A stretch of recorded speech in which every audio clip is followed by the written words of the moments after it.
1% of the Muslim community are potential terrorists. That's not a small number. No, it's not. But you can, as moderate Muslims, you know who the ones who are talking about the radical stuff. You know the ones who are preaching stuff. You need to get together and you need to sort these people out. There's 45,000 Muslims on the checklist in the UK, Yep. the watch list, sorry. But there's only 3.9 million Muslims in the UK. So that means that 1 in 100 are suspected Islamists. Yeah. You're good at maths, aren't you? Are my numbers right?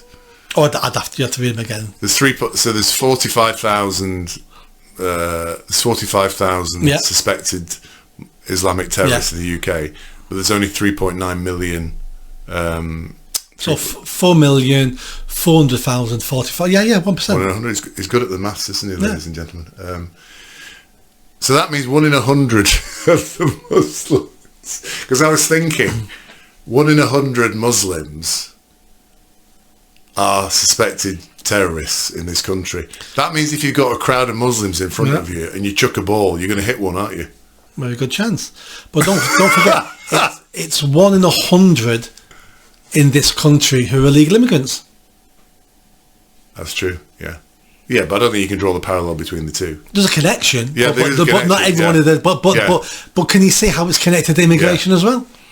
But if I said there's a free Muslim dinner on next week in Sale, and you know you're going to get free halal meat or whatever it is they eat, I don't know what they eat, and then like 1,000 people turned up, I could actually just stand on the stage, chuck a handful of balls into the crowd and say, anybody I've just hit with the ball, are you a jihadist? And they probably was a few of them would put their hands up, wouldn't they?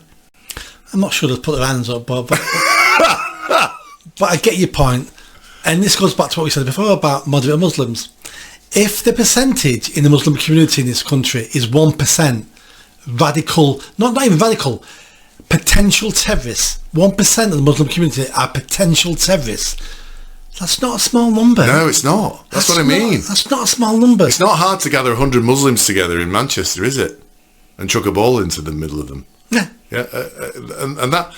But if you brought together a bunch of white people, native white people in this country, and put them into a room for a barbecue or whatever it is that they would be attracted to, sausage rolls. Yeah.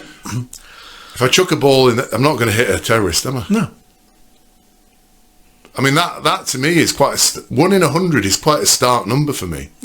Yeah, absolutely. Hence why we need the moderate Muslims to do better in their community, because this number is not a good number. Yeah. And you need to sort this crap out. Yeah. We can't sort it out because you all look the same to us. Yeah. You're all Muslim. We can't tell anything. But you can, as moderate Muslims, you know who the ones who are talking about the radical stuff. You know the ones who are preaching stuff. You need to get together and you need to sort these people out. But if we go back to the MI5 internship, if you get 100 brown people together in a room for the interview, which they probably will do, if you chuck a ball in there, you're going to hit a terrorist as well, aren't you? Not necessarily. Odds don't work like that.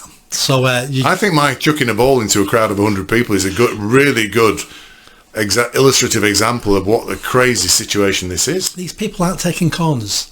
They're not throwing balls into groups of people trying to hit someone. But your point's made. It's a high... 1%'s a high number of suspected terrorists, not suspected radicals, not suspected people who might think Sharia law is a good thing, but suspected terrorists at 1% of the community. Shocking.